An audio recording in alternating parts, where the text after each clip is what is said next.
하나님 말씀 함께 봉독하겠습니다. 여호수아 13장 1절에서 7절 말씀입니다. 저와 여러분이 같이 교독하겠는데요. 제가 1절을 먼저 읽고 7절은 다 같이 합독하도록 하겠습니다. 여호수아가 나이가 많아 늙음에 여호와께서 그에게 이르시되 너는 나이가 많아 늙었고 얻을 땅이 매우 많이 남아있도다.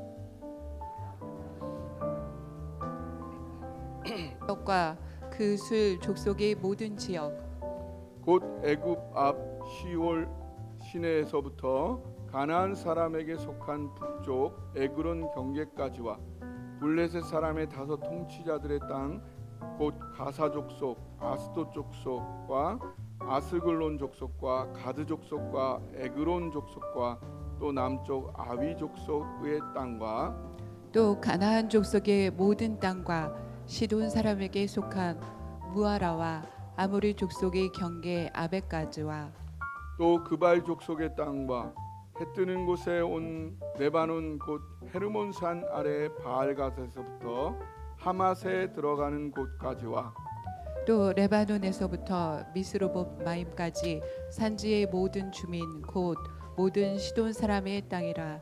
내가 그들을 이스라엘 자손 앞에서 쫓아내리니 너는 내가 명령한 대로 그 땅을 이스라엘에게 분배하여 기업이 되게 하되. 함께 읽겠습니다.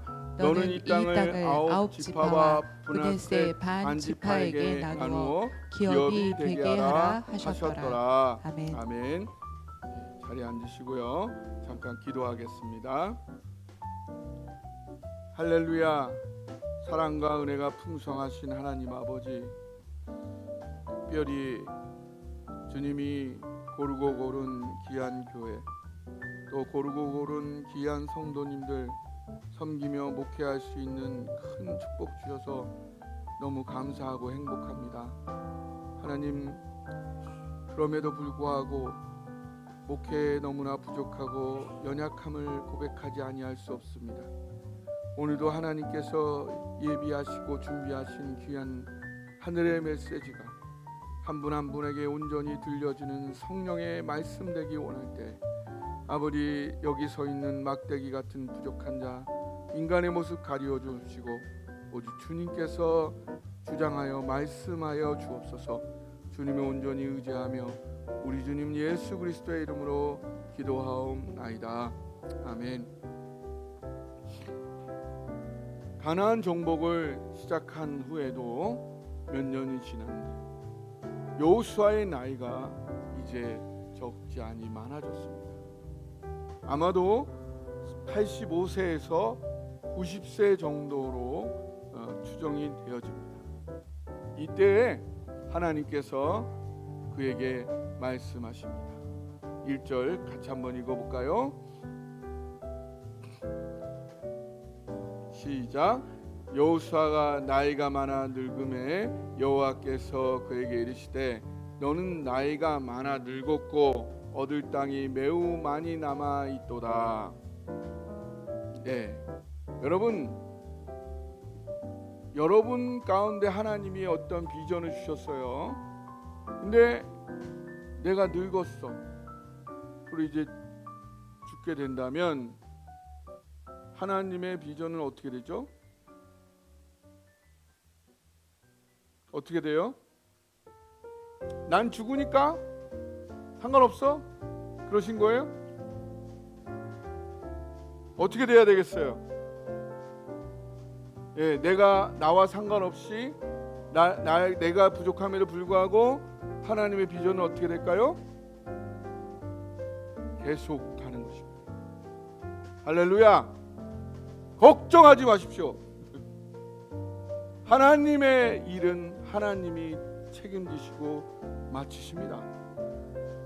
우리는 다만 내가 할 수 있을 때까지 하나님을 믿고 내 최선을 다하는 것을 엔조이하면 되는 거예요.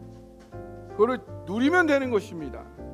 그렇게 하루하루를 최선을 다해서 나이가 드셨더라도 20대 청년처럼 독수리의 날개치며 올라가는 것처럼 사시기 바랍니다. 많은 이미 전쟁을 치렀고 가나안의 중요 성읍들이 다 정복했어요. 그러나 아직도 정복해야 할 많은 땅이 남아 있음을 하나님이 상기시켜 주세요.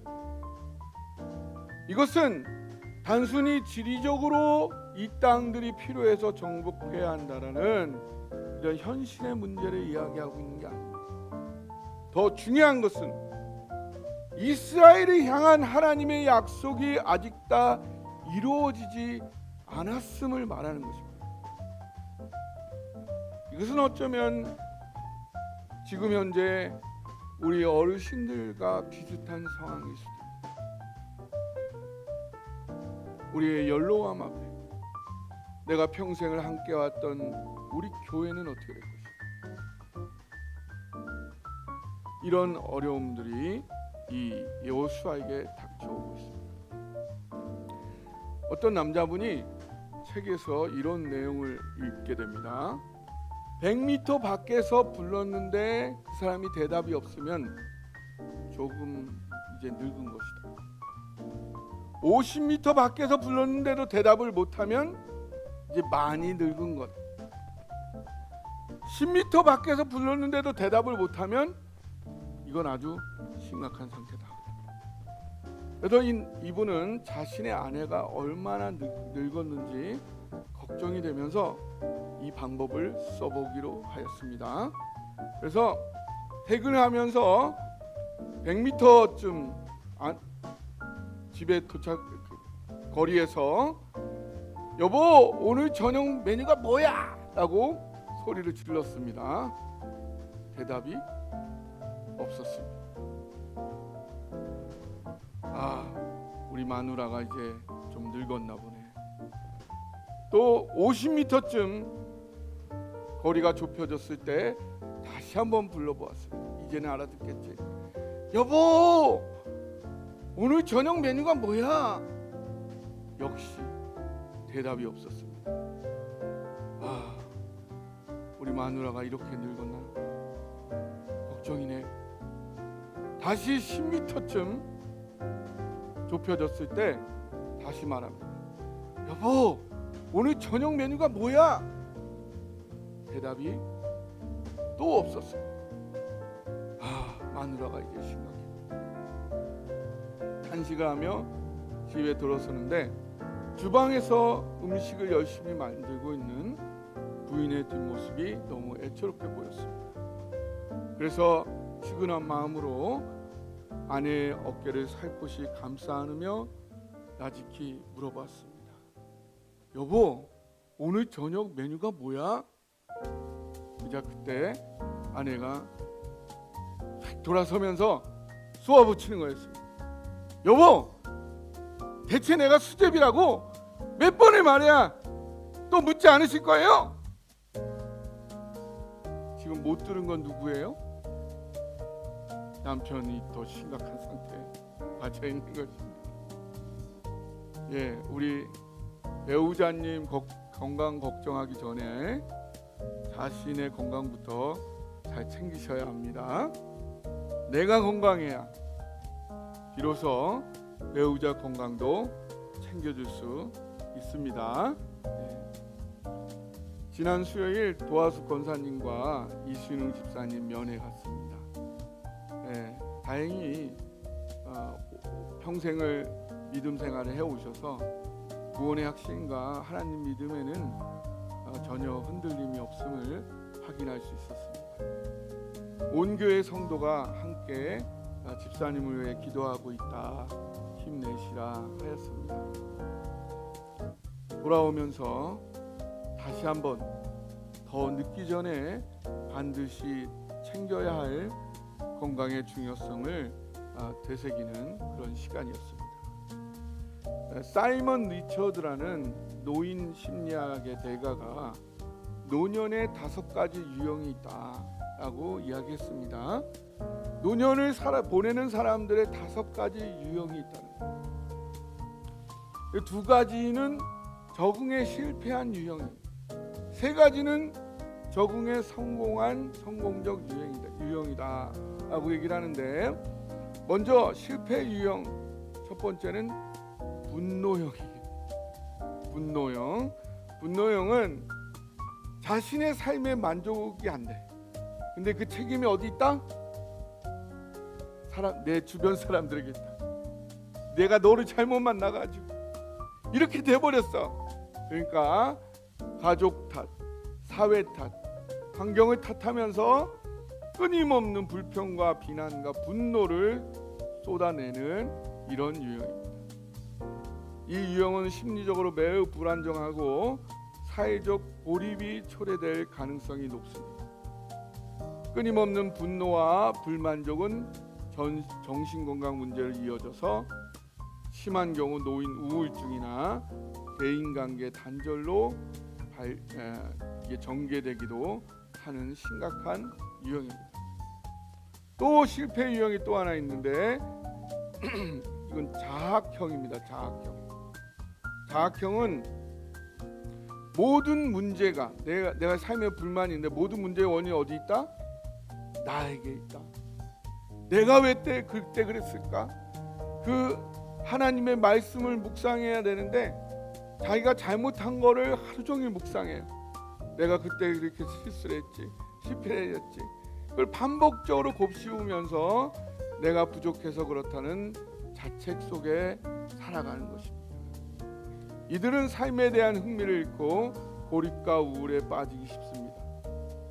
그리고 굉장히 우울증 발병의 가능성이 높은 사람들.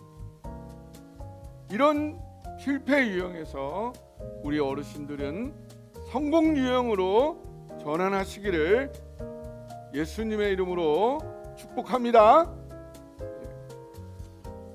성공 유형 첫 번째는 가장 얕게 성공적인데 의존형입니다. 의존형은 뭐냐면 은퇴 후에 새로운 도전을 추구하기보다는 이제는 내가 평안하게 안정되게 살아야겠다. 그러니까 누구를 의존하게 되는 거죠. 자녀나 배우자, 가까운 사람들의 지원에 크게 의존하면서 스스로 주도적인 삶을 이끌기보다는 주변의 모든 걸 맡기고 안락한 삶을 추구하는 것입니다. 이 유형은 독립성이 부족하다는 한계가 있지만 가족이나 사회적 지원이 충분히 있다면 아주 평안하고 안정된 노년기를 누릴 수 있는 유형입니다. 그 다음 또 성공 유형 뭐가 있냐? 무장방어형입니다. 무장방어형은 뭐냐면 이렇게 늙어가는 거에, 노화되는 거에 대해서 불안을 느끼는 거예요. 나 이렇게 노화되면 안 되는데.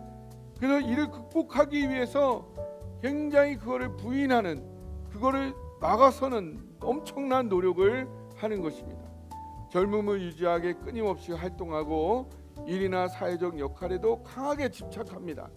자기 전에는 그러지 않았는데 내가 젊다는 거를 자신도 확인하고 다른 사람들이 확인시키기 위해서 더 많은 일들을 맡아서 하려고 하는 것입니다.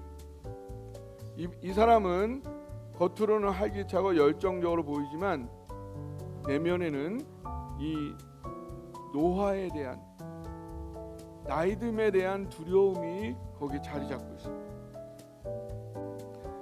끊임없는 활동을 통해 자신을 지탱하기 때문에 주변 사람들에게는 굉장히 활력 있는 노인으로 보이지만 그 기반에는 불안과 두려움이 있다라는 것입니다. 그러나 겉모습은 굉장히 활동적인 유형의 사람입니다. 마지막 다섯 번째, 가장 바람직한 모습입니다. 이것은 성숙형이다. 이것은 뭐냐면 성숙형은 가장 바람직하게 이 자신의 노화됨을 있는 그대로 받아들이는 것입니다. 그렇죠? 나는 늙는 것이 아니라 더 잘 연그러 가고 있다. 그렇죠? 그런 연그러 가면은 그 더 쭈글쭈글해지고 그러죠. 그 감도 그렇고 과일들이. 그래서 더 우리가 공룡은요 계속 성장해. 그래서 먹으면 점점 더 커져. 그러니까 더 커지니까 더 많이 먹어야 되고 더 많이 먹으니까 더 커지고, 그래서 멸종된 거죠. 근데 사람은요, 우리의 정신이, 우리의 마음이 공룡이에요. 마음이 공룡입니다. 여러분이 개발만 하면 계속 성장할 수 있는 거예요. 나이와 상관없이 계속 성장할 수 있는 거예요.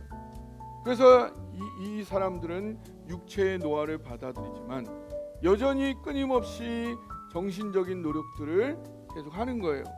우리 토요일마다 오셔서 열심히 기도하시는 우리 김봉래 권사님 매일마다 성경 읽고 소설책 읽으시고 쓰시고 정신활동을 계속 하고 열심히 하시는 거예요. 자신의 능력과 한계는 현실적으로 수용하면서 받아들이지만 또 내가 이만하면 내 나름대로 과거 잘 살아왔다, 내 인생 행복했다, 내 나름대로 열심히 살았어, 그거를 있는 그대로 받아들이면서도 오늘 할 수 있는 최선을 다하는 것입니다. 이런 모습, 바로 그래서 자기가 할 수 있는 대로 봉사활동도 하고 평생 학습에 참여하기도 하고 자기 성장을 계속 추구해가는 것입니다. 우리 사랑동산교회 어르신들 모두 성공적인 노년 사시기 바랍니다. 행복한 노년, 성숙한 노년 살아가시기를 축복합니다. 그런데 그러면 믿음 안에서, 신앙 안에서는 어떻게 하면 우리가 바람직한 노년의 삶을 보낼 수 있을까요? 이를 위하여 우리 여호수아로 그 본문으로 다시 돌아가 보겠습니다. 하나님은 2절부터 6절에 여호수아에게 남은 땅의 목록들을 구체적으로 말씀해 주세요. 이걸 얘기해 주시는 건 뭐예요? 나는 포기하지 않았다. 너희들은 포기했는지 모르지만 나는 여기 하나하나 다 포기하지 않았어 라고 말씀해 주세요. 하나님의 약속, 하나님의 비전은 세대를 넘어서도 계속 진행된다는 것을 보여줍니다. 어떤 선교사님이 외국 선교사님이 저한테 그러셨어요. 한국 교회는 냄비 물처럼 확 끌어올랐다가 확 꺼지고 곧 서구 교회처럼 예배당만 남지 않겠느냐? 제가 그랬어요. 무슨 소리냐? 서양은 서양이고 한국은 한국이지.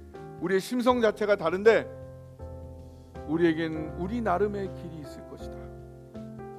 지금 비록 교회들이 어렵고 기독교가 힘들다 할지라도 하나님은 우리나라를 향한 하나님의 비전을 끝내지 않으실 것입니다. 하나님이 세계사에, 교회사에 유례없는 놀라운 부흥을 이 땅에 일으키신 것은 단지 한번 끌어올렸다가 식어버리기 위한 것이 아니라 저는 믿습니다. 여러분들이 뜨겁게 눈물을 흘리면서 천일 동안 기도하면서 6시간씩 부흥회를 하면서 했던 그 모든 것들 하나님의 호응에 흩어지지 않게 하시고 반드시 우리 한국 교회를 통해서 이루고자 하는 일, 사랑동산교회를 통해서 이루고자 하시는 일들을 우리 이후의 세대를 통해서 더 멋지게 아름답게 성취해 가실 줄 믿으시기 바랍니다. 하나님의 역사는 인간의 노쇠함에 제한받지 않습니다. 하나님이 이미 그거를 다 감안하시고 계획을 짜 놓으신 줄 믿으시기 바랍니다. 그렇다면 우리의 역할은 이런 비전이 내가 할 수 있는 한 최선을 다할 뿐만 아니라 그것이 다음 세대를 잘 세워서 그들이 이것을 이어가도록 그것을 잘 연결시킬 수 있는 다음 세대를 잘 세우는 역할까지가 우리의 사명이요 책임이라는 것입니다. 여러분이 죽어서 하나님 만날 때, 예수님 만날 때 하나님은 그것을 물어보실 것입니다. 너희 교회가 몇 억이냐? 이거 물어보지 않으세요. 네가 얼마나 교회에 돈을 많이 모아놨느냐? 이거 물어보지 않으세요. 하나님은 사람을 물어볼 것입니다. 너가 평생 동안 너에게 맡겨진 그 사명이 계속 이어지기 위하여 너는 어떤 사람들을 세우고 왔느냐? 예수님은 단 12명의 제자들을 남겼지만 그들이 세계를 변화시켰습니다. 너도 이 땅에 너를 대신해서 내가 너에게 준 사명을 이어갈 자들을 어떻게 세워놓고 왔느냐 반드시 물어보실 때 여러분 뭐라고 대답을 하시겠습니까? 자, 우리가 인간의 노쇠함에도 제한받지 않는 하나님이 주신 비전과 역사를 이해하기 위해서는 오늘 본문에서 살펴보아야 할 두 가지 단어가 있습니다. 그것이 첫 번째 뭐냐면 6절 7절에 나오는 기업이라는 말이에요. 기업. 네, 기업이라고 나오죠. 네, 7절에도 기업이 되게 하라. 이 기업이란 말이 히브리어로 나할라라는 말인데 무슨 뜻이냐면요, 상속, 유업 이런 뜻이에요. 그러니까 뭐예요? 하나님이 이스라엘 민족에게 상속해 준 거예요. 그것을 유업으로 주신 거예요. 살았어도 우리 상속해 줄 수 있죠. 그렇게 하나님이 이건 너희 거야 하고 준 거예요. 지금 가나안 땅을 그 당시에는 정복하는 일이 많다고 그랬어요. 그러나 그런 의미가 아니라는 거예요. 가나안 억지로 이것을 정복하고 빼앗는 땅이 아니고, 자, 팔레스타인 땅이 원래 누구 거예요? 지금까지도 싸우고 있죠. 팔레스타인 땅이 누구 거예요? 이스라엘 사람들이 거기 태초부터 거기 살았어요? 원래 그 갈대아 우르에서 아브라함이 이렇게 온 거잖아요. 태초부터 살지 않았어. 그러면 가나안 족속들은 거기 뭐 태초부터 영원 전부터 살았어요? 그렇지 않잖아요. 그럼 그 땅이 진짜 주인이 누구예요? 하나님이죠. 하나님이 그 땅의 진정한 주인으로서 그 땅을 이스라엘에게 상속으로 주겠다라고. 그러면 하나님이 이스라엘에게 네 거야라고 말하는 순간 이미 팔레스틴 땅은 이스라엘 거가 된 것입니다. 우리 그리스도인들도 마찬가지예요. 예수 그리스도를 주셨다는 것은 무엇이든지 하나님이 다 주신다는 얘기입니다. 예수님이 십자가에 나를 위해 죽으셨다는 건요, 2000년 전에 한번 죽어주신 걸로 나를 사랑한 게 끝난 게 아니에요. 그걸 통해서 보여주신 거예요. 지금 이 순간에도 네가 필요하다면 내가 뭘 못 주겠니? 그게 십자가입니다. 그게 로마서 8장 32절에 나와 있어요. 같이 읽어볼까요? 시작. 자기 아들을 아끼지 아니하시고 우리 모든 사람을 위하여 내어주시니가 어찌 그 아들과 함께 모든 것을 우리에게 주시지 아니하겠느냐. 할렐루야. 하나님 십자가 통해 보여주신 거예요. 나는 너한테 아끼는 거 없어. 너가 필요한 뭐든지 다 줄게. 내 진정한 행복을 위해서라면 하나님이 이미 모든 것을 다 허락하십니다. 그리고 마태복음 7장 7절 8절에 구하라 그리하면 너에게 주실 것이요 찾으라 그리하면 찾아낼 것이요 문을 두드리라 그리하면 너에게 열릴 것이니 구하는 이마다 받을 것이요 찾는 이는 찾아낼 것이요 두드리는 이에게는 열릴 것이니라. 이미 모든 것들이 우리에게 허락되어 있습니다. 디도서 3장 7절 우리로 그의 은혜를 힘입어 의롭다 하심을 얻어 영생의 소망을 따라 상속자가 되게 하라. 하나님이 우주의 상속자로 우리 삼으셨습니다. 로마서 8장 17절 자녀이면 또한 상속자 곧 하나님의 상속자요 그리스도와 함께한 상속자. 성경 계속 말합니다. 갈라디아서 3장 29절 너희가 그리스도의 것이면 곧 아브라함의 자손이요 약속대로 유업을 이을 자니라. 예수를 믿는 우리가 하나님의 상속자예요. 하나님의 우주 모든 것을 이미 우리에게 주셨다는 사실입니다. 그래서 우주와 세상과 역사는 하나님의 상속자 우리를 중심으로 돌아가고 있는 것입니다. 믿으십니까?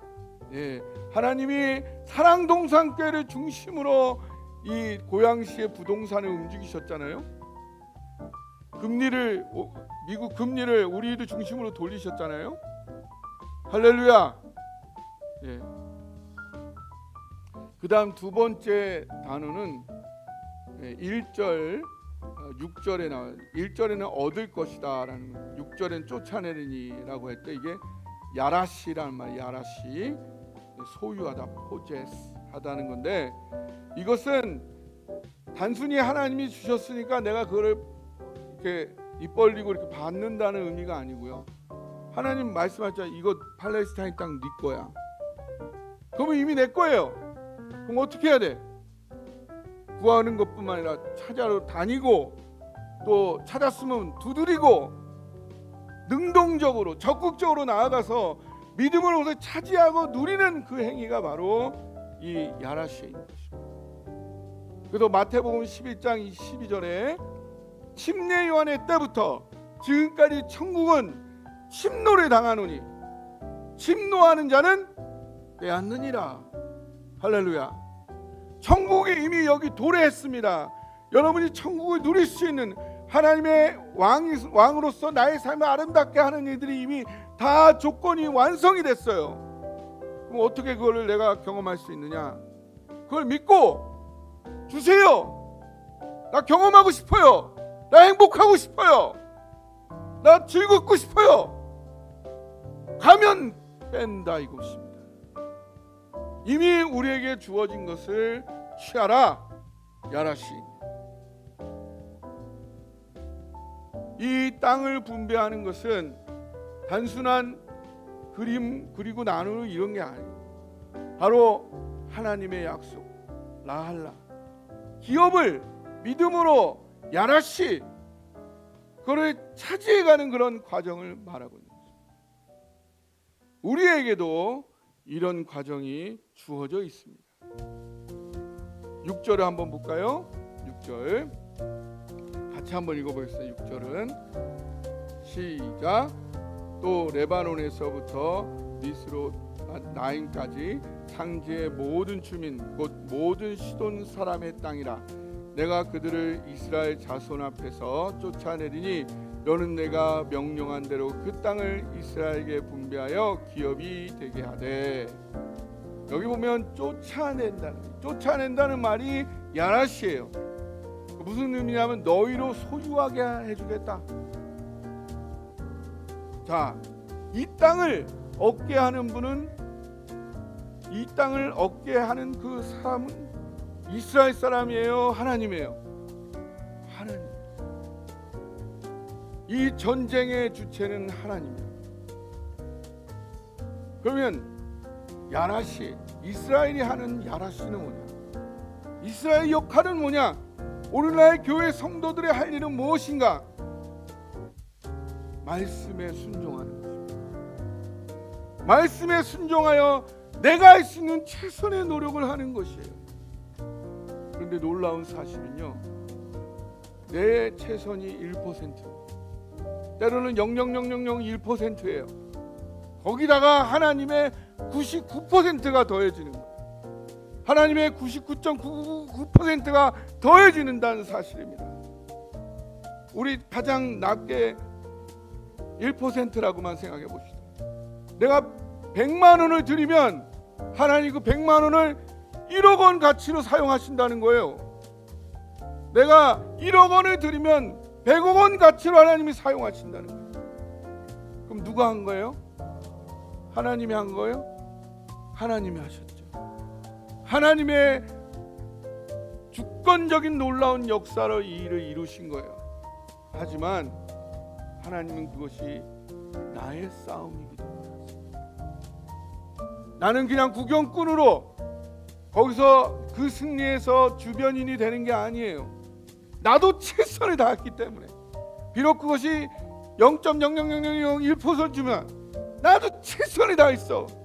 나의 모든 걸 다 바친 전쟁이었어. 이것은 나의 전쟁이기도 해요. 그거를 하나님이 느끼게 해주십시오. 그렇지 않으면 그냥 다 하나님이 하시죠. 그러나 나의 전쟁이요 나의 승리이기도 원하시기 때문에 나의 최선을 쏟아붓기를 원하시는 것입니다. 그러나 그거 플러스 어마어마한 하나님의 능력이 더해진다는 사실입니다. 이스라엘은 많은 땅을 얻었지만 아직 많은 땅이 남아 있었습니다.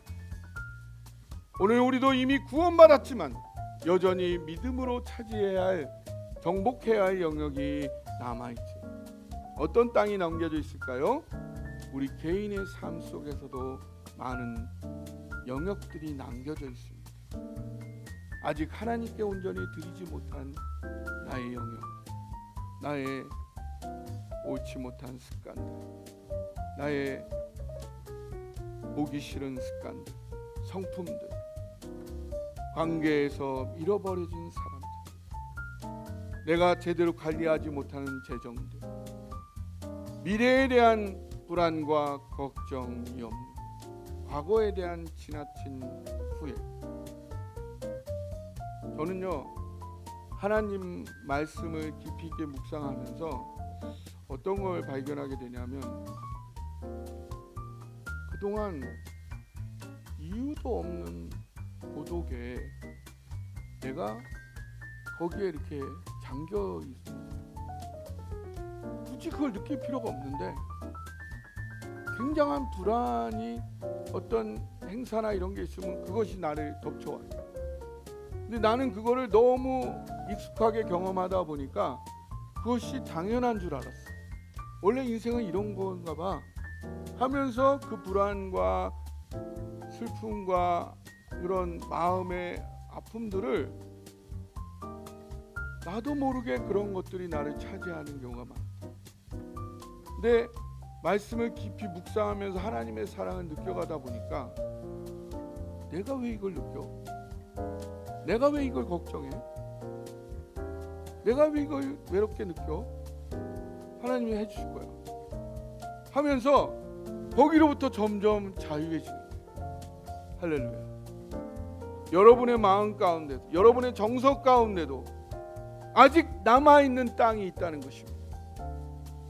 그것들 속에서도 하나님의 놀라운 역사가 일어나고 하나님의 빛이, 사랑의 빛이 비추어져서 어떤 것도 어둠이 없는 그런 삶을 사시기를 축복합니다. 또한 우리 사랑동산교회에 남은 땅들이 있습니다. 교회를 위한 다음 세대를 세워가는 것, 믿음이 연약해진 믿음의 가족들 다시 예배 자리로 돌아오게 하는 것, 우리 성도님들의 자녀들을 다시 교회로 돌아오게 하는 것. 그뿐만 아니죠. 80대든 70대든 60대든 많은 분들이 이 자리를 채우는 것입니다. 50대, 40대, 30대, 10대, 20대 아동들로 이 교회를 채우는 것, 우리에게 남겨진 과업입니다. 근데 오늘 하나님 말씀하십니다.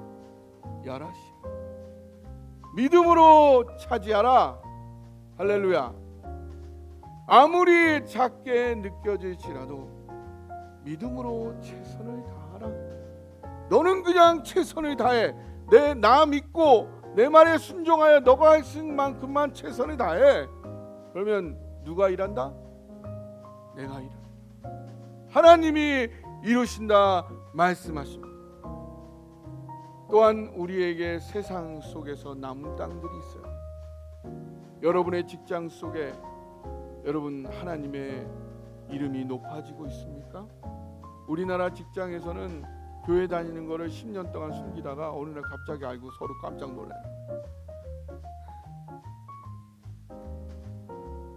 학교 속에서, 사회, 문화 속에서 우리가 발 딛는 곳마다 하나님의 이름이 높아지는, 하나님 나라야, 하나님의 나라가 건설되는 그러한 남겨진 땅들이 있지 않습니까? 내가 하나님의 이름을 높일 때, 그것이 이루어질 때 그 땅이 하나님 나라가 건설될 줄을 믿습니다.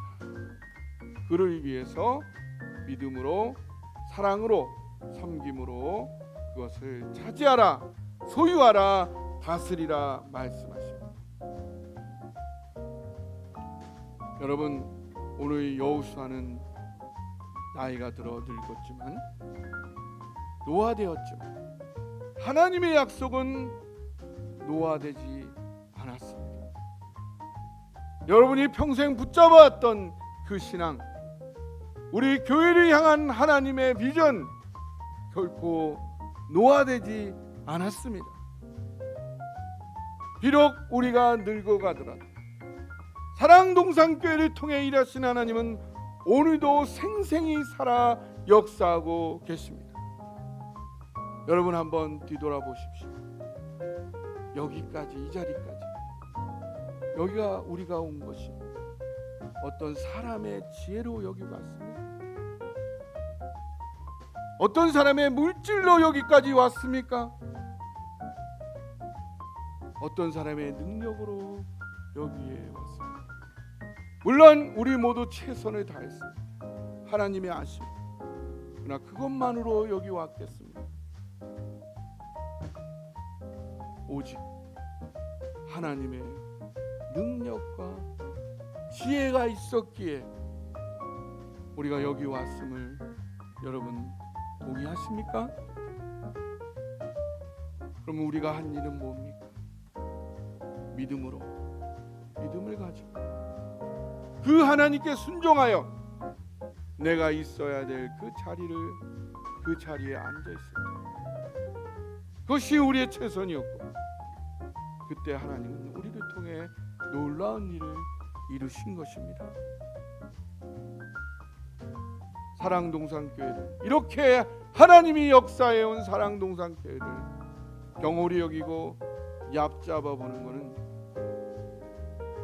교회만을 얕잡아 보는 게 아니라 사랑동산교회 가운데 역사에 오신 하나님조차 없이 여기는 두려운 일입니다. 사랑동산교회 우습게 보거나 그렇게 말하거나 얕잡아 보지 마시기 바랍니다. 우리가 의지할 것은 오늘도 역사하시는 하나님밖에 없습니다. 우리가 두려워할 것 또한 하나님밖에 없습니다. 단지 육체의 노쇠함을 이유로, 나이 듦을 핑계로 뒤로 물러서고자 하신다면 그건 믿음으로 시작하여 평생 걸어온 신앙의 위대한 삶을 세상의 쓰레기통에 처박아 버리는 어리석은 일이 될 것입니다. 갈라디아서 3장 3절 말합니다. 너희가 이같이 어리석으냐? 성령으로 시작했다가 이제는 육체로 마치겠느냐? 하나님은 이미 라할라 기업을 우리에게 주셨습니다. 이미 우리 것입니다. 하나님의 비전은 이미 이루어졌습니다. 하나님은 지금도 필요한 모든 것을 허락하고 공급하고 계십니다. 이제 우리의 할 몫은 그것을 믿음으로 야라시 차지하는 것입니다. 우리의 교회에 주신 비전을 향해 힘차게 걸어가는 것입니다. 하나님은 내가 할 수 없는 것을 요구하지 않으십니다. 믿음으로 순종하여 내가 할 수 있는 최선만 다하기만 한다면 그때 하나님의 놀라운 일하심을 볼 것이고 거기에 동참할 것이며 하나님 주시는 큰 모든 축복을 누리게 될 것입니다. 그리할 때 오늘 우리가 서 있는 이 땅, 이 자리가 하나님이 우리에게 이미 주신 은혜의 자리가 될 것입니다. 우리가 믿음과 순종으로 나아갈 때 오늘 우리에게 주신 약속은 현실이 되고 하나님 나라가 우리를 통해 확장되어 갈 것입니다. 이런 놀라운 삶에 계속해서 동참하시기를 주님의 이름으로 초청합니다. 이 시간 이 말씀 붙잡고 함께 결단하며 기도하기를 원합니다.